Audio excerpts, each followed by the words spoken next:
Are you ready to transform your small balcony into a beautiful outdoor oasis? In this video, we'll show you some amazing ideas to help you create a lush and green space you can enjoy all year round. Hanging planters. Hanging planters are a great way to add greenery to your balcony without taking up too much space. They come in all sorts of shapes and sizes, and they're perfect for plants like ferns, trailing vines, and even herbs. Vertical planters. Use vertical planters to create a living wall and add more greenery to your balcony.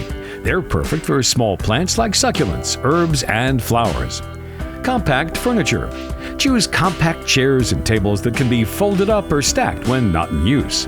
Multifunctional furniture like a storage bench that doubles as a seating area is a great option too. Lighting.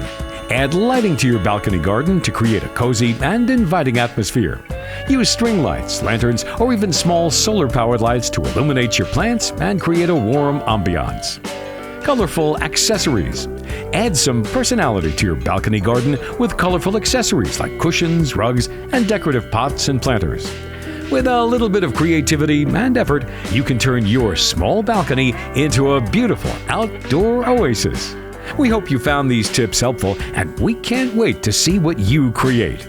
Don't forget to like and subscribe to our channel for more gardening videos.